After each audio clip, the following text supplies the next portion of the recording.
Everything you need is already inside of you. The world would not be what it is without you. When we begin to create change within us, we begin to create change in the world around us. Your journey to becoming your best self as the whole person starts right now.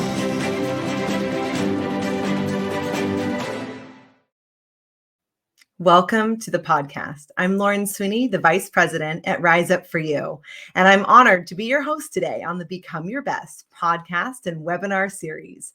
Our guest today is really going to expand your capacity, no pun intended, as we talk about leadership and development. And she is pretty well known as well. I just found out she was on Oprah as well, which is amazing. So Lisa Fabrega is a leadership expert. And she helps ambitious people like you listening or watching us live expand their capacity to handle more wealth. We could do that, right? More success and more growth. For over 10 years, she has helped entrepreneurs, corporate executives, Academy Award winning nominees, and Nobel Prize organization candidates break through boundaries that have been holding them back from their next level. We are really excited because she is going to bring the strategy for us today. She's going to tell us what she knows and how we can make it applicable to our lives. Lisa, we're excited to have you on today. Welcome. It's a pleasure to be here. Thanks for having me. Absolutely. So let's dive in as we talk about what had you go in this realm of capacity when I know burnout, the great resignation of 2021, all big topics. How'd you get into this capacity work and why is it so important? Yes. Well, I've been doing what I do for about 12 years now. And I think I've calculated that I've worked with over 74,000 people at this point. And the way it came about is essentially the capacity framework is something I created from working with so many people. And when you work with so many people for so long, you start to notice patterns about where people are sort of hitting their head up against walls as they're growing. And the way that it came about for me is that when I started my business, I actually was doing something completely different. I was doing nutritional coaching, but I noticed that all of my clients were very successful, either CEOs or business owners, entrepreneurs.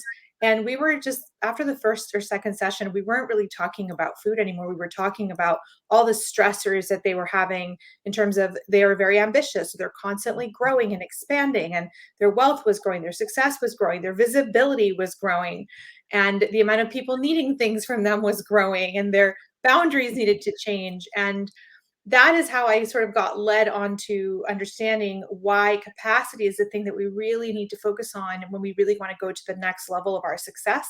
Because what I was noticing is that a lot of the people that were working with me were amazing at hiring strategists to help them figure out the strategic problems. You know, like if we want to scale the business to 8 figures this year, then what are the things that we need to have in place? Like, what are the team members? All of that. But then once they had the strategy was either not working for them or they were not implementing the strategy. They were having a lot of resistance come up. And this would show up in the form of hiding from more visibility, being nervous about being seen. I had a client that Forbes wanted to put her in the top 1,000, and she was experiencing, even though her business was super successful and already at 8 figures, she was really nervous about being featured in Forbes and was kind of trying to sabotage it a little bit, because she was already so overwhelmed with everything that was on her plate that she thought, if I'm in Forbes next 1,000, it's going to like triple what's already on my plate. And I already feel like I can't handle what I have on my plate already. So how can I grow if I can't handle what's already here? And so that's the answer is because it's not the strategy that you need more of at this point. What you need to learn is how to create more capacity so that you have limitless ability to handle limitless growth and not sacrifice your well-being as the CEO, not burn out, not overwhelm, not make bad decisions under stress and duress, which we saw a lot of people doing that during the pandemic when it first broke out. I'm seeing people doing it now with the markets being volatile. I'm seeing CEOs make a lot of bad mistakes, overreacting, underreacting. And all of that falls into the realm of having the capacity we need to get to where we want to go. And at every stage of our growth, our capacity has to grow to hold, handle, and receive more. Yeah, I love that. We like to phrase it too as like, what are the big rocks? What is the most important thing? And then where's your resistance? Why are you resisting it? I absolutely. And noticing, okay, I'm shying away. I don't want that spotlight anymore. What's going on? Is it a confidence thing? Where is the breakdown? I love that. It's really great and so important for people to be able to actually take what is given to them. Like you said, the strategy, we'll often say you don't want to just be a content consumer. You want to actually be a content activator. And so it sounds like you're the gap. You're bridging that gap there.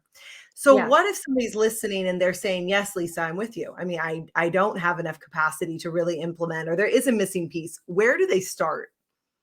I love this question. So where you want to start is you want to give yourself what I like to call a capacity assessment. And I actually, when people book calls with me, I do this with them live. But what you want to do is what I've identified over the last 12 years of working with so many leaders is that there's these 6 areas where we tend to hit the most trouble when we're growing.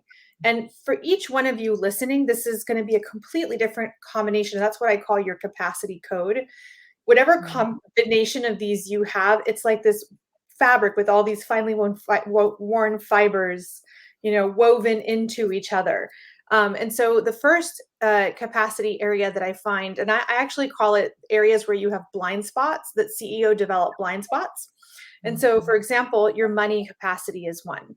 And the way I define money capacity is your ability to grow limitlessly your income year after year after year. So if you're doing things like hitting revenue plateaus, or you can't get the company as profitable as it was before, or you are making decisions that are putting the business into a lot of debt, and it's not necessarily the good kind of debt. Anything that's going on with your money or hitting revenue plateaus or anything like that is going to be a money blind spot for you. And I'm calling it, I've changed the terminology a little bit because I think it's not just money, it's wealth. So it's really a wealth blind spot. So as you're listening, ask yourself, am I able to earn, save, and invest larger and larger amounts of money every year? Because if I'm not, there might be something going on in the area of wealth, money for you. The second one is visibility. And this is the top one. I did a poll and I went through all the people who've taken my capacity quiz. And I swear to you, the visibility, like we had a chart, with a graph, it would Yeah. be like visibility is up here and all the other ones are down here. Visibility is your ability to allow all of you to be fully seen in your work. And that can look like being the face of your brand. It can look like authentically expressing what makes you special in your marketing. And it's not just you, your company as well. And a lot of people struggle with visibility for a variety of reasons. I'll tell you a quick little story that was so powerful that shows the power of eliminating visibility blind spots. I had this client who had already had a very successful, about $500,000 a year business, where she was doing business coaching. But she also had this really incredible intuitive side. And she would often use the intuition mixed with the strategy in her sessions with her clients. But she wouldn't tell them that's what she was doing. She was afraid of being front and center with her intuition because she thought people would think it was weird and not want to work with her anymore. She had this event that every year she did, and she would really pull teeth to get 80 people. And the year that we worked on her visibility blind spot and got her to feel confident in showcasing all these sides of her in her branding and her marketing, the event that she would just work so hard to just get 80 people for it went from 80 to 265, something like that. It was like close to 280. So literally just by shifting that one thing and being comfortable with showing all of who she was, I think it's over tripled her enrollment in that program, in that event. And then we have purpose. Purpose is a place that I find a lot of CEOs run into blind spots or run into walls, because a lot of times we will start a business. And I had a client who started a business about smoothies, and the business became so successful. It hit 7 figures really quickly. They were one of the first businesses online to have 1 million followers across Instagram and Facebook. And it was a big deal. But about 5 years in, she was like, it's just not part of my purpose anymore to be doing this. But she kept forcing herself because what else was she going to do? And she was terrified of stepping into her own personal brand. And that led to almost a feeling where she almost sold her shares in the company too soon because she was so miserable and honestly kind of down and feeling really drained, not really doing what she loved. So a lot of times I find that leaders will run into this purpose blind spot where they're not feeling fulfilled anymore by what they're doing. It's time to move on, but they're not aware that that's what's happening. They think that it's a problem with the business model. They think it's a problem with the team. They think it's a problem with their funnel, their marketing funnel. And they're like throwing all this money at it, and they're not feeling better, and it has nothing to do with that. And then you're messing up the business instead of realizing that it's really a purpose blind spot that you're dealing with. And then the last three are embodiment. Embodiment is the biggest one that nobody wants to admit that they have. And embodiment is essentially your ability to navigate chaos and challenges outside of you without getting thrown off your center. So you're doing a launch, and a launch makes you go like an emotional roller coaster. I had this client whose entire team in the middle of a launch threatened to quit because they were like, every time we do a launch, you stress us out so badly. And this is not okay. Like, we can't do this. You're such a mess. Like, you need to go take care of yourself. And so how do you deal with when people challenge you online, or, you get a rude email, or a colleague pushes back and disagrees with you? Emotionally, spiritually, mentally challenging situations that come with running a business, which we know there are plenty of. Right. Here, right? And then we have one of my favorites, which is structural capacity. And the way I define this is that it's the structures and foundations that are going to lift you up to your next level. So who's on your team? And I don't mean your business team only. I mean your life team too. Your life team consists of the people who are in your inner circle. Do you have help at home? Are you doing too much emotional labor for your family? What are the teams that are surrounding you? And if you look at all your business and life teams, is every single person on that team serving the purpose of supporting you and lifting you up to the next level? Because if they aren't, it's time to do an assessment, because we don't realize how draining it is to have these people that aren't fully aligned with our next level of growth, have a little bit of envy, have a little bit of jealousy, or don't think as big as we do. And they give us these little nicks, these little comments, and I call them death by paper cut. And enough, we have so many paper cuts, we're just bleeding out. And then we wonder why we're burned out and resentful and feel like we can't handle the next level of growth. So your structures are extremely important.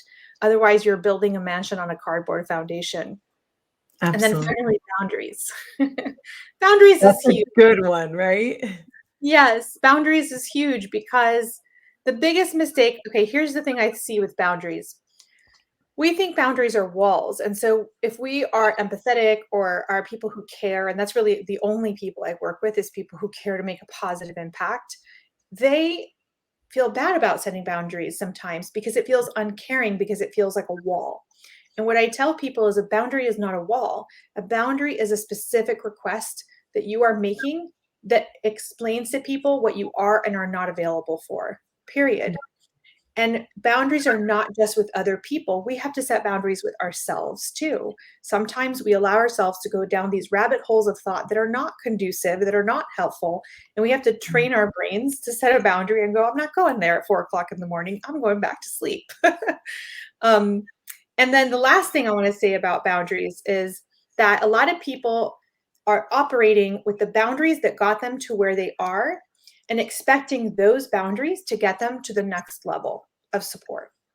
And one of the things, I know you mentioned that I was on Oprah recently, and one of the things that I had prepared as a question to ask her was, imagine how many people want her time on a daily basis. Her boundaries must be impeccable. And do you have that level of boundaries? The boundaries you have now may work for you now, but where you're envisioning going, what needs to shift in your boundaries? Because it has to. Your boundaries are going to have to change when you grow. And once you have that answer, set those boundaries now, because setting the boundaries about that you're going to need when you are already there now ensures that you can actually get there, if that makes any sense. So these are the areas that I've noticed people run into trouble with their capacity. I love that, Lisa. So many tangible golden nuggets. People need to, pause this, write, journal, talk it out, call you for an intro call. I love the talking about boundaries. I notice a lot of times when we're more confident, we'll set those better boundaries. Or when we're really visioning where we want to be, we'll set the boundaries that are aligned with it, which is what you're talking about. And I Yes. love the missing pieces. It's not that if, like you said, they're given a structure or strategy to now 10x their business, it's not that there's something wrong with them that they can't implement it. They just have a blind spot in one of these areas of capacity. Amen. So well said. I think you've summarized it the best of anybody that I've ever interviewed with. Exactly. There's nothing wrong with you. There's nothing wrong with the Yeah. strategy. Like it's a deeper thing. Absolutely. And then it's tangible. And really, it can be for your personal life. And we're talking about business because most people listening are a leader or an entrepreneur. But we do know that the person is the professional, right? And so it goes together, you as a whole person, you taking your company, your business, your goal, or just wanting to have more peace and resilience in your life right now. Exactly. And we don't have to sacrifice our well-being or sacrifice time with our family or feel like, gosh, I never have any time to myself in order to be able to, you really don't. I'm telling you, I have worked with people on $100 million company boards. I've worked with beginners. I've worked with people who have all types of wild schedules and demands on their time. And you do not have to sacrifice your well-being if you are focusing on your capacity as much as you are on your strategies. Yeah, I love that. I also like your point of, let's say, talking about Oprah or whoever, picking a leader you admire, somebody that you would strive to be. What are their values? Like you said, you're assuming her boundaries have to be impeccable. So how does that then funnel down to what I want to emulate? How do I want to be? Who do I want to grow into? Exactly. Exactly. And then that's who do I want to grow into? Then what are their money beliefs? Like, what's their visibility look like? What does their purpose look like? What does their embodiment look like? What does their boundaries look like? What do their structures look like? And start setting right now. Yes, it's a flip of what we usually say. Usually people will hear, if you keep doing the same thing over and over again, expecting the same results, that's insanity. But what I'm also hearing is, if you keep doing different things as the same person, expecting different results, that also won't work. That's what you're talking about. Is it's not, Exactly. yes. It's not necessarily doing different things unless you're going to change as a person. 100%. Could not agree with you more. I It love really that. involves changing also how you see yourself. Mhm. The Mhm. person I am at 8 figures is very different the person I am at 6 figures. And in order to get to 8 figures, not only do I have to make sure these areas that we talked about that you can score yourself on as you're listening to expand. And then the question is, well, in what way do they need to expand? And well, that's why you need help. That's why I work with people, because it's not that easy to look at your blind spots on your own, because the definition of a blind spot is you can't see it. Right. But I think that understanding what's going to be involved in that growth and how you're going to need to change how you see yourself is huge, because when you change the way you see yourself, your behaviors change too. You start saying no to things that you were saying yes to before. I am not the person that says yes to that anymore. I did this post on Instagram last week and it went viral. People just went wild over it. And it was about emotional labor.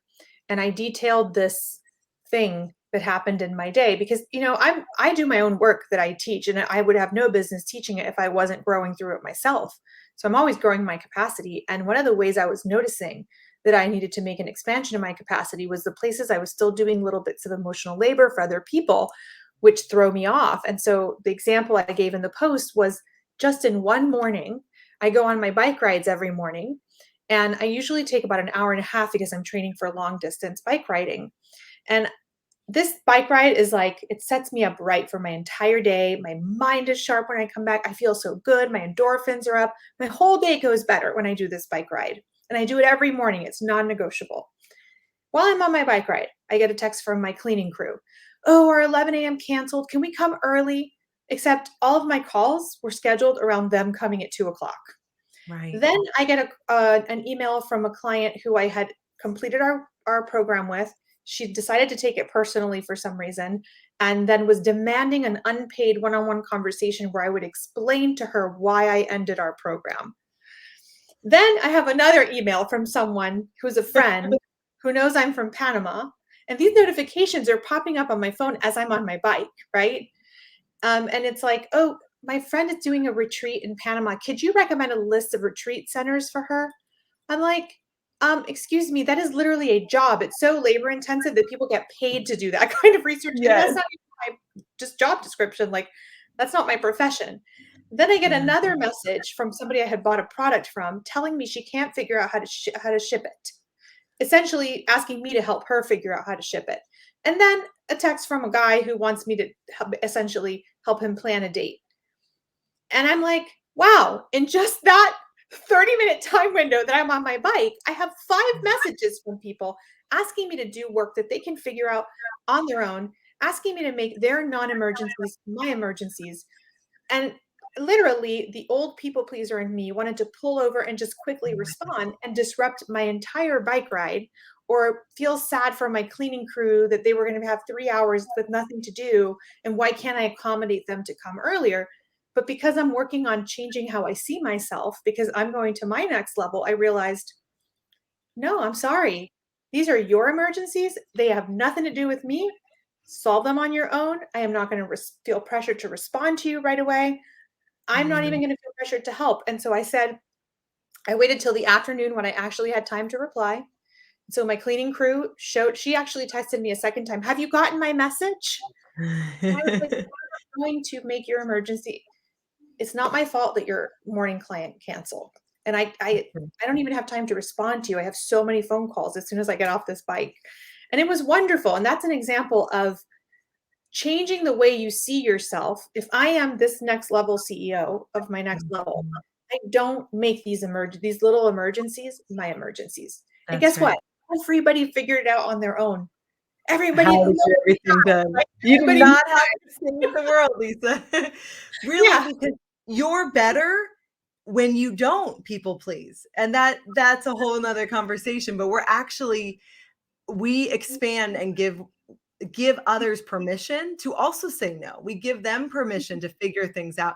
Tell us what you'll find on, or what others will find on your website, and how we can contact you.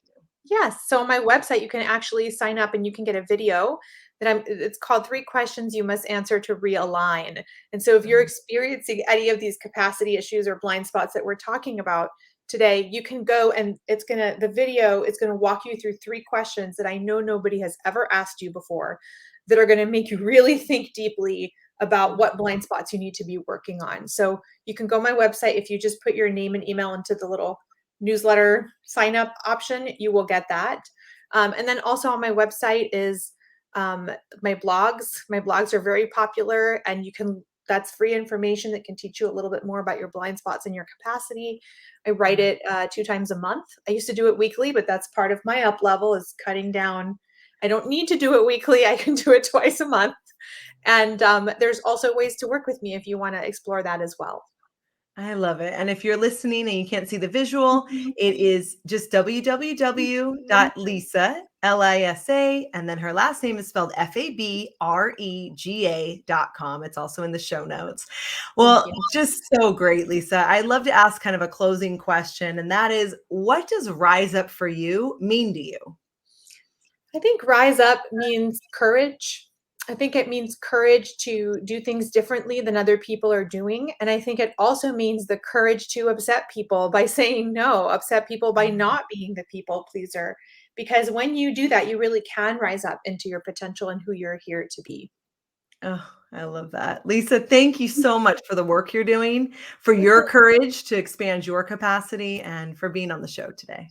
Thank you for having me on. Oh, just awesome. Some incredible conversations. I know you're going to have to pause, go back, listen to it again. Thank you for joining us today on the Become Your Best podcast and webinar series. And if you are looking for some power coaching, maybe you need a little boost in the arm of some confidence, leadership, or for your business, text us the word power to 949-416-0671. And for as low as $149 a month, you can begin with a coach today.